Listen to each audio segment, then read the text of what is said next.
What's up everybody, this is Nightwing2303 from SneakerFiles.com. Today we're going to be doing another performance review. This time it's going to be on the Jordan Fly Wade, Dwyane Wade's first signature sneaker with Jordan brand. So without wasting too much of your time, let's get right into it. So as usual, we'll start off with the bottom of the sneaker here and work our way up. I'm going to do minor comparisons to the 2011. From what I heard, the Air Jordan 2011 originally was the Fly Wade. They decided to go in a different direction, obviously, and go with this makeup here, which I thought was a phenomenal shoe in general. Very groundbreaking. Things that have never been done before were done on the 2011, and honestly, in my personal opinion, I actually do favor the Fly Wade performance-wise. You know, we'll go over all that stuff in a bit. But so really quickly, the outsoles here are slightly modified. So on this one, you have a basic clear sole, what they call a green sole, and it's a very soft, very smooth type of material. And then on this one here, it's more texturized. I don't know if you're going to be able to see that, but there is texture within the outsole here, whereas this one is just a smooth based rubber. So that's one difference. Second difference is that the Fly Wade has an outrigger, and the 2011 technically has an outrigger since its base is a little bit wider off of this angle of the shoe here, but it wraps more over the shoe, where this one is a pronounced outrigger. And then on the bottom, the traction is almost identical. The main differences are the flex grooves here. So there's a little bit of additional flex grooves in the Fly Wade, whereas the 2011, it's slightly different. And traction-wise, these ones just didn't cut it out for me. Personally, it was okay, but it was nothing great. But the composite that they used on the Fly Wade here worked so much better, especially after time. Much like the Zoom Kobe 6, these outsoles need to be broken in heavily. I played in these for, I want to say, about 9 to 12 hours, somewhere around that timeline, before they actually got to be a great gripping shoe. Up until that point, I was constantly having to wipe my feet. These were worn indoors only, and you might be able to see all of the dust and dirt and everything like that. So these things did collect quite a bit of debris on the bottom of the shoe, which made me have to wipe my feet quite often. But after those 9 to 12 hours, every game afterwards has been just utterly fantastic as far as the traction grip. So because the material that they use for this outsole is slightly different than the actual 2011, I feel this one's a little bit more of a sturdy rubber, a little bit harder, a little bit more firm, so it grips a little bit better than the original version. From heel to toe, everything was fantastic. I still don't like this pivot point here. I actually don't find that most shoes need a pivot point. It's not that hard to pivot. You know, you're just moving. So this to me is just kind of, in my opinion, I think it's useless. But they put it on here. It is what it is. And after the break-in time, like I was saying, it works wonderfully. And I really liked the traction after it broke in. I was really disappointed in the first few games because I thought that was it. It was just going to be a repeat of the 2011s, which it wasn't. So traction on this shoe was great after time. So make sure that if you pick this up, that you give it enough time to break in on the bottom in order to fully utilize the outsole's traction base. So the cushion on the shoe is a combo cushion, much different than the 2011, where the 2011 came with two separate insoles, one for Max Air and the other one for Zoom Air. This one gives you the best of both, so you have Max Air in the heel here, wraps all the way around. It's somewhat encapsulated, but it is visible, so it's just recessed inside the Phylon a little bit. And then in the forefoot area, you have a full zoom bag. Inside of the shoe, you have the gray liner. It's you know, it's really comfortable. I really like that stuff. I prefer that over the nylon. It gives you just that little bit extra step-in feel of you know, extreme comfort, which is nice. And then the insole is ortholite. Again, right when you step into the shoe, they feel extremely cushioned, mostly because of this insole here. And just like the LeBron 8 postseason, the ortholite kind of canceled out that responsive, bouncy feeling that you get from the Zoom in the forefoot. However, it is in place, so you know that it's working. It doesn't do anything other than you just cannot feel it as much as you would if there was a regular insole in there. You can always change the insoles out. It's not going to be a big deal. You can put a standard insole inside, and that'll give you that forefoot feeling that you normally receive in a Zoom Air based sneaker. So after that, you have your full-length Phylon, and the Phylon, I think, was the lifesaver of the shoe in general. It's a really soft, very responsive Phylon, so I really like that.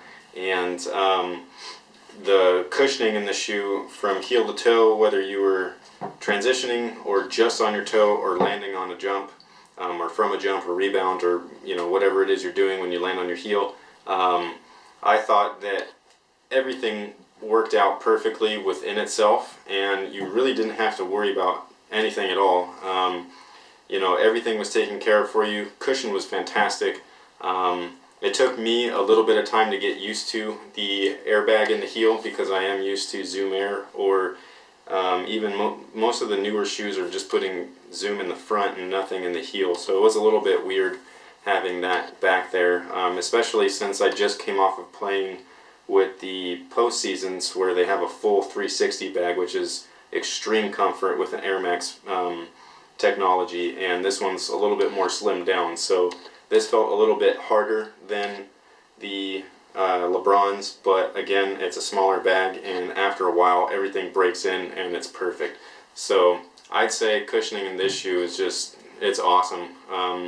Again, if you want a little bit more responsiveness from your Zoom Air, just take the insole out, because it is that foam ortholite, and put in a standard insole and you'll be good to go.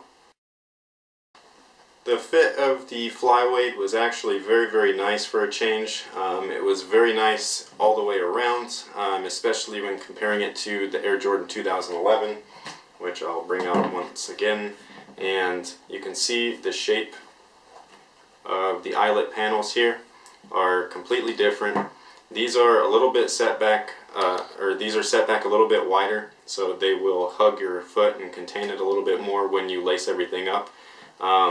And then the best part that I feel that they added onto the shoe was the cut out notches that you would see on something like the Dunk or the Air Jordan 1, which was missing on this shoe. Now, when you are running and your shoe flexes, that's exactly right where everything bends. So it is keeping your foot contained from here up and allowing your forefoot to move freely. The Air Jordan 2010 had the independent toe cap, which did the same exact thing but with less material here. I wouldn't say less material, but it was a separate piece of material. So it did a great job as far as your forefoot transition. This shoe, even though there is no independent toe cap, because that cut is there, everything moves perfectly and in place, and I absolutely love it. I think that this type of style right here needs to be implemented a little bit more if you're not going to have a independent toe cap, which most shoes don't. So instead of having one single layer that is all the way through so that when you bend your foot everything flexes out and stretches and really deforms your fit, when you have this one, it's just moving in the area that you want it and keeping everything else that's supposed to stay in place, making this an optimal fit for many different wears and foot shapes, which is something that I personally love. The interior of the fit is a one-piece sleeve boot. It's attached to the sock liner here, and it's very comfortable. The tongue is nicely padded, pretty decently ventilated. This is the ventilation right here. And then you also have a very nice inside liner. this whole area feels really great inside. The heel notches right here, they really contain your foot in place in the heel zone area, and I personally think that this felt really great as far as the fit. There was very little break-in time, like I was saying, and everything just really flowed very nicely together. Again, in my opinion, this is a complete upgrade from the 2011, just in my personal opinion.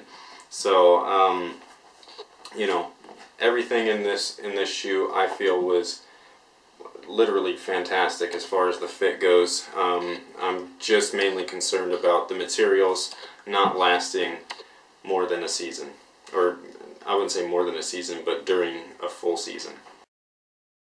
So breathability in the shoe was sort of a drawback. It wasn't a huge issue for me personally, mainly because the fit of the sneaker was so nice, and like I said earlier, it really contained and conformed to your foot.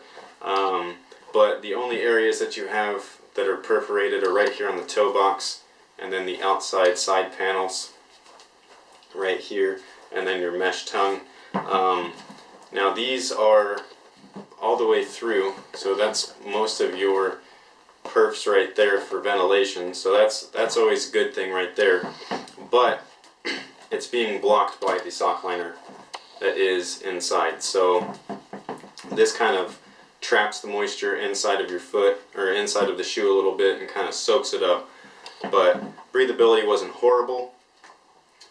I would give the 2011 better breathability points, because this shoe was just basically like wearing a sock with a leather shell around your foot. Alright guys, so that pretty much takes care of the review on the Jordan Flyweight. It's a absolute beast on court once they are broken in.